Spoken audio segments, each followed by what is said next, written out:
네, 이번에는 전문가 눈에 띈 특징주 한번 살펴볼게요. 먼저 마에스트로 전문가님께서 TPC 가지고 오셨습니다. 자, 전문가님, 오늘 이 종목 빨간불 켰네요. 5.72%나 급등하면서 마감을 했는데요. 장중한 때 5,190원까지 올라섰습니다. 일별 시세 보니까요. 그때 언젠가 6월 20일에 상한가에 안착한 이후부터 굉장히 변동성이 큰 흐름을 보여주고 있거든요. 이 종목 진단 좀 해주세요. 예, 한번 튀었던 종목이 변동성이 커져 있는 상황이지만 시세는 아직까지 죽진 않았다고 좀 판단이 됩니다. 그러니까 그 긍정적인 변동성이 아직까지 남아 있다라고 볼 수가 있는 거겠죠. 사실 뭐 지금 어제도 그렇고 오늘도 그렇고 장이 뭐 굉장히 안 좋기 때문에 조금만 올라가도 눈에 잘 띕니다. 근데 이 종목 같은 경우는 오늘 장중에 한 14% 이상까지 차트 보시게 되면은 오늘 장중에 14.19%까지 올라갔다가 종가상으로 5% 약간 넘게 뭐 이제 비록 많이 뱉어내기는 했지만 그렇다고 하더라도 시장 뭐 뒤로 갈수록 후반부로 갈수록 장 막판부로 갈수록 빠지기만 했던 이런 시장을 생각해 봤을 때는 그래도 어느 정도 상승세를 지켜줬다는 것은 분명 의미가 있다. 그리고 단순하게 이 상승률이 많이 찍혔다는 것이 특징주의 어떤 이 중요성이 아닙니다. 우리가 특징주를 굳이 이렇게 파악을 하는 이유는 특징적인 모습을 보인 종목을 통해서 내일 급등할 수 있는 종목을 잡아가고자 하는 그런 이제 단서를 얻기 위함인데 너무 티나게 상한가가 나고 뭐 다 물론 이제 상한가 하면 센 건 맞지만 그 안에 살짝 감춰진 이제 막 시동 걸려고 하는 걸 잡아내는 게 더욱더 중요하겠죠.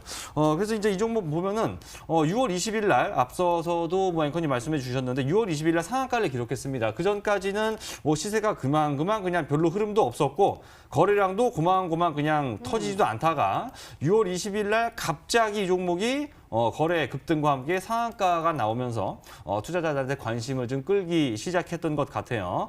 이날 이제 올라갔던 뭐 요인 뭐 여러 가지가 있겠는데 여기 이제 나오면 뭐 글씨가 잘 안 보이실 텐데 그 이제 로봇 그러니까 이 회사가 뭐냐면 그 로봇 관련주 그리고 3D 프린터 이런 것과 관련된 겁니다. 3D 프린터 하면 아마 이제 딱 떠오르셔야 되는 게 바로 이제 스마트 팩토리하고도 연관이 되어 있는 부분이죠. 아무래도 제조업에 있어서 좀 혁명적인 어떤 이 전환점이 된다고 3D 프린터가 많이 주목을 받은 바가 있기 때문에 이것이 움직이는데요. 참고로 이 TPC가 3D 프린터 관련주로서 지난달에 한번 상한가가 나왔었고요. 제가 아쉽게도 이 방송에서는 말씀을 안 드렸었지만 지난주 월요일에 다른 제가 방송에서 이 딜리란 종목을 제가 추천해서 20% 이상 또 당일 급등이 나오기도 했었는데 이런 식으로 지금 이 스마트 팩토리 3D 프린터와 관련된 종목들이 오늘 TPC를 포함해서 다시 한번 올라간 이런 모습인데 어쨌든 그렇습니다. 이 상한가 이후에 이 상승폭을 절반 선에서 크게 토해내지 않고 다시 바닥을 다지고 아래 꼬리를 달면서 꿈틀거리면서 다시 올라가려고 하는 것은 일단은 이 2차 상승 파동을 목전에 둔 상황이라고 조심스럽게 예측을 할 수가 있을 것 같고요. 그리고 지금 상황에서 스마트 팩토리 이런 3D 프린터 관련주들이 다시 한번 움직이는 이유는 자 이번에 그 일본의 이 반도체 소재 수출 안 한다 뭐 이런 것들 그리고 오늘은 뭐 다른 이제 기계 장치까지도 우리나라에다가 안 준다 뭐 이런 식으로 지금 속된 말로 약간 좀 뭐라고 해야 될까? 땡깡 꼬장? 아무튼 부리고 있는데 자 이제 그런 부분들 때문에 우리나라 자체적으로 이런 제조업이라든가 이런 것들의 경쟁력을 강화하고자 하는 이 정부 정책. 제가 항상 뭐라 그랬습니다. 정부 정책만큼 시장에서 강력한 모멘텀은 없다고 말씀드렸어요. 그래서 이제 정부의 어떤 제조업을 좀 더 고차원화하려는 이제 그런 정책들의 수혜를 받을 수 있다는 것으로 스마트 팩토리, 특히 3D 프린터 관련주들이 움직이고 있기 때문에 여기에 대해서는 지속적으로 아직 안 올라간 게 있다면 관심을 가지셔야 될 것 같은데 자 여러분들 오늘 별로 다 정신없고 다 힘들어하실 것 같아가지고 여러분들 고생 안 하고 제가 그냥 찾아왔으니까 방송 끝까지 보시면서 알아가시면 될 것 같습니다. 네, 알겠습니다. 오늘도 기대 많이 해볼게요. 자 이번에는 주식 와이프 전문가께서 분석해 주실 특징주가 궁금한데요. 서암기계공업 가지고 오셨습니다.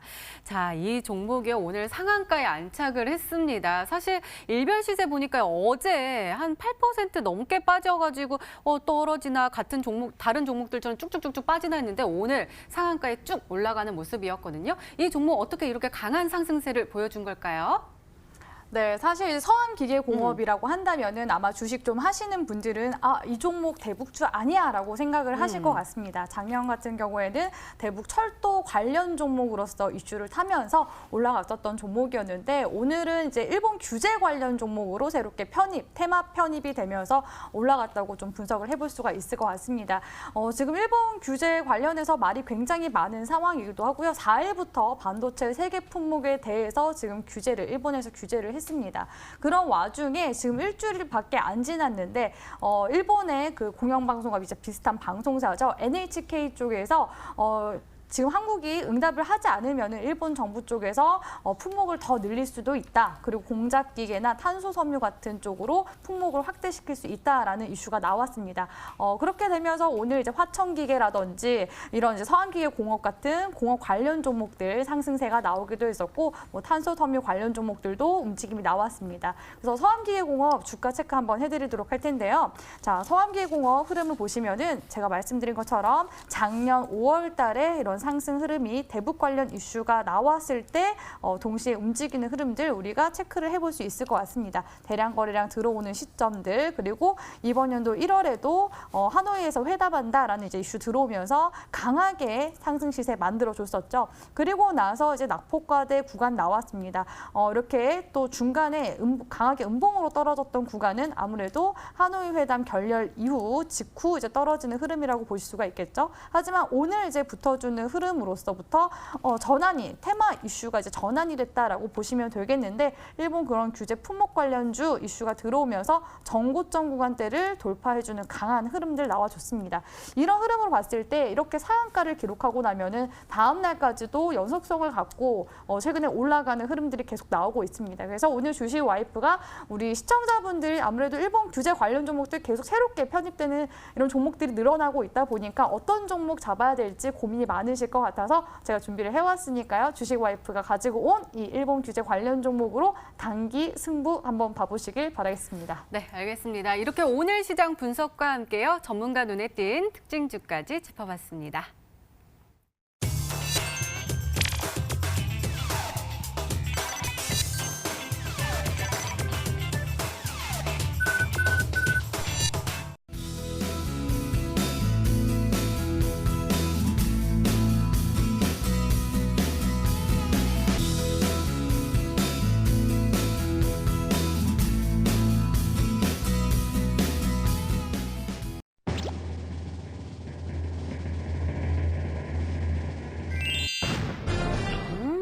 역시 TNR 바이오팹이 정답이었습니다. 전문가님 가격 전략 좀 잘 세워주세요. 예, 좀 전에 문자 온 거 보니까 너무 쉽다고 하신 분 있는데, 예, 알겠습니다. 앞으로 쉽게 안 할게요.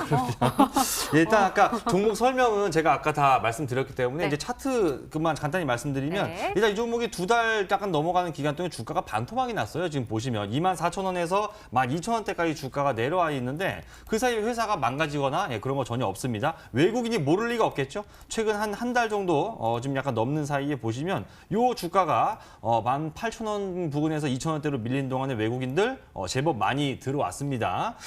이게 뭐 금액으로 별거 아닐 수도 있는데 상장 이후 작년 11월 상장 이후 최장 기간 최대 금액이 들어왔어요. 그래서 가격 전략 말씀드리면 일단 16,000원까지 단기 목표가 잡고 한번 대응해 보시고 내려간다면 손절가는 11,000원으로 해서 내 시초가 이하에서 공략해 보시라고 말씀드리겠습니다.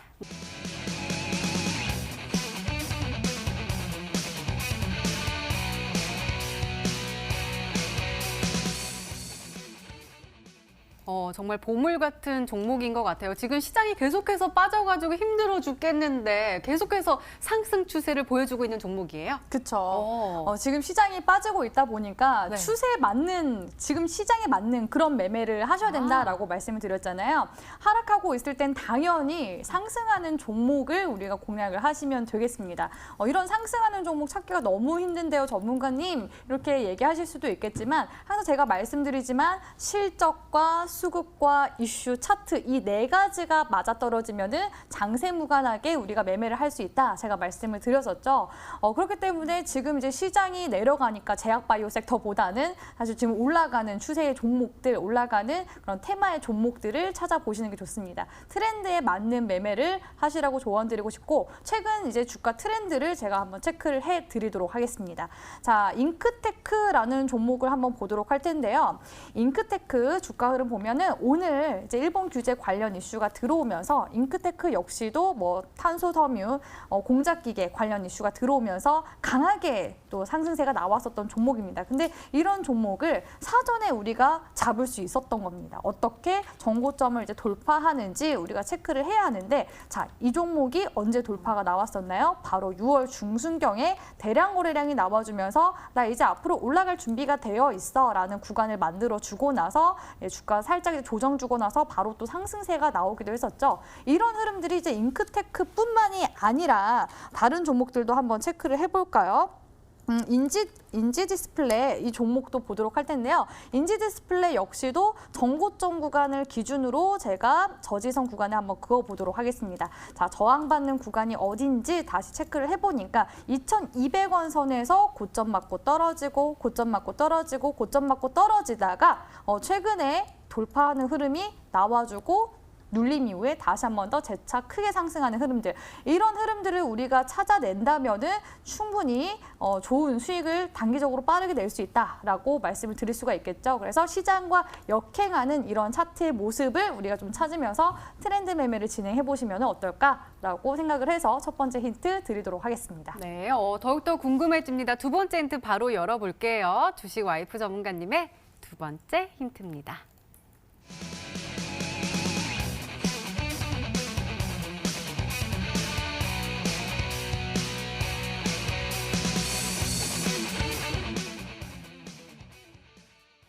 돈이 많은 기업인가 봐요. 유불도 그렇죠. 높고 그다음에 실적도 매년 성장 중이라고요.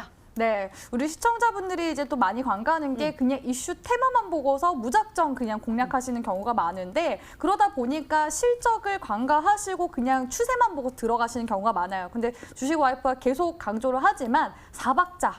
실수 차이 매매법에 맞는 매매 하셔야 된다고 말씀을 드렸었죠. 어제 제가 3일각기 공략을 했을 때도 실적적인 부분들 체크를 하고 제가 종목을 드렸습니다. 그래서 오늘 역시도 이런 관련 이제 이슈와 테마 그리고 추세가 맞는 그런 종목이라고 말씀드릴 수가 있겠고 유보율이 탄탄하다라고 말씀을 드렸는데 유보율은 기업의 비자금입니다. 비자금이 많은 기업일수록 매출액이 적더라도 기업에서 받쳐줄 수 있는 그런 힘이 있겠죠. 성장 동력이 있는 그런 기업 가지고 왔다고 말씀드릴 수가 있겠습니다. 네, 이렇게 두 번째 힌트까지 열렸는데요. 마이스트로 전문가님 혹시 맞출 수 있겠어요? 아직 테마도 안 나왔고. 기업의 비자금이면 그거 잡혀가는 거 아닙니까? 그거? 비자금. 합법적인 예, 지금 유보율 얘기를 네, 하셔서 네. 사실 유보율은 이걸 지금 뭐 이게 일일이 찾아볼 수도 다 없고. 할 수가 없는 것이고 지금 정고점 돌파 얘기를 그나마 하셨는데 지금 시장에서 정고점 돌파를 할 수 있는 건 사실 아까 뭐 3위학기도 뭐 저번 얘기하셨다고 네, 네, 하고 네, 네. 그리고 지난주 같이 나왔을 때 마이크로 프렌드 그거 하셨다고 그날 같은 날 제가 한스바이오였는데 다음날 10% 올라가가지고 그래도 잘 잡았다 좋아하고 있었는데 저분 종목 상한가를 갔더라고요. 그래서 대단해요. 그때 당시에 보면은 그 종목도 되게 시총 작은 네. 그때 소형주 그런 것들 다 종합적으로 봤을 때는 지금 한 두 종목 정도가 살짝 지금 이 물망에 있긴 한데 먼저 그 스맥이란 종목인데 이 종목이 근데 이건 약간 좀 정고점 돌파가 그러니까 정고점 돌파가 약간 임박했다 약간 좀 그런 왜냐하면 시돈 잠깐 나왔었거든요. 그리고 시총도 한 800억 원대 정도 그리고 이 종목이 좀 가능성이 있어 보이고 오늘 갑자기 거래량 좀 늘어나긴 했는데 뭐 사상 최대 거래량보단 딸리니까 그래도 좀 더 갈 가능성은 있어 보이긴 하고 근데 그 유보율 생각했을 때는 혹시 한 뭐 2000% 정도 유보율이면은 뭐 만족하실런지는 모르겠는데 화천기공이거든요. 그래서 이 종목 같은 경우가 자, 왜 이 얘기 하냐면 화천기계라는 종목이 있어요. 같은 그 계열사. 회사가 화천에 있지도 않으면서 화천 기계입니다. 이 종목이 지금 이미 주가가 최근 한 달, 두 달 사이에 주가 2배 올라갔습니다. 그러면서 굉장히 상승세 이어지고 있는데 이 화천 기계의 최대 주주가 화천 기공이에요.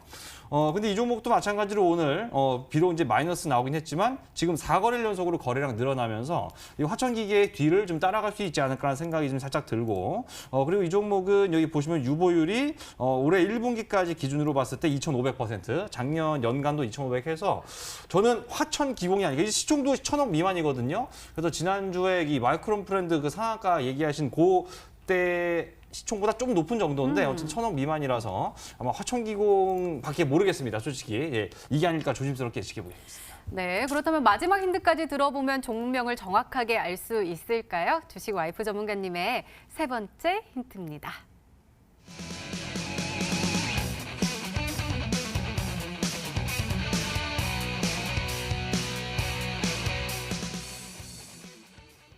일단은 경제 보복에 관련된 거 우리가 어제 애국주에 대해서 얘기를 했잖아요. 맥주도 이야기하고 여행은 아니죠. 그렇죠? 옥석은 아니고 맥주. 그다음에 저 오늘 문구점 가가지고 이거 샀거든요. 이거 모나미 볼펜이요? 봤는데 제가 이거 봤는데 진짜로 보게 되더라고요. 어디서 만들었는데 이거 지금 한국 거거든요. 네. 그래서 요 문구류도 생각이 나고요. 어떤 테마일까요? 일단 지금 오늘 같은 경우에는 이제 기계, 공작 기계 관련 종목, 또 탄소 섬유 관련 종목이 올라갔습니다. 계속 새롭게 일본 규제 관련해서 테마가 형성이 되고 또 세분화된 섹터로 올라가고 하는데 아직까지 이 종목이 정확하게 그렇게 수급을 뭐 내주거나 뭐 그 이슈가 들어왔는데도 불구하고 움직임을 완전하게 다 보여주지 못했어요. 그러니까 시장의 인기 종목으로 지금 부상하기 직전에 놓여져 있다라고 말씀을 드릴 수가 있겠는데 일단 뭐 실적이나 뭐 추세 이런 거는 제가 봤을 때는 너무너무 괜찮은 기업이라고 생각을 하고 아까 전에 마에스트로 전문가님이 거의 근데 정답에 유사하게 갔는데 아쉽게도 답은 없었습니다. 약간의 이제 힌트를 드리자면은 오늘 이제 일지테크라는 종목을 한번 보도록 할 텐데요. 자, 일지테크 주가 흐름 한번 체크를 해볼게요. 일지테크가 어떻게 올라가는지를 우리가 분석을 해보자는 겁니다. 그러면은 미래에 어떤 종목이 올라갈지를 우리가 예측을 해볼 수가 있겠죠. 일지테크 역시도 오늘 이제 일본 규제 관련 이슈들 들어오면서 수혜주를 엮이면서 올라간 종목이라고 보시면 되겠는데요. 제가 아까 말씀드렸던 정고점 구간대를 강하게 돌파해주는 흐름이 오늘 이렇게 나와 주었고요. 그리고 이제 기업 분석 보면은 역시나 유보율 역시 탄탄한 그런 기업이라고 보시면 되겠습니다. 그러니까 이런 기업들이 최근에 이슈가 들어왔을 때 이렇게 정고점을 돌파하면서 상승 흐름이 나와주는데 이미 정고점 구간대는 돌파가 나온 상황이고 수급도 이제 막 붙기 시작했습니다. 그렇기 때문에 이런 경제 보복 관련 종목 중에서 숨은 옥석 제가 잘 찾아왔으니까요. 세 번째 힌트까지 못 맞추겠다 하신다면은 온라인 방송 통해서 정답을 확인하시는 게 어떨까라고 생각을 해봅니다.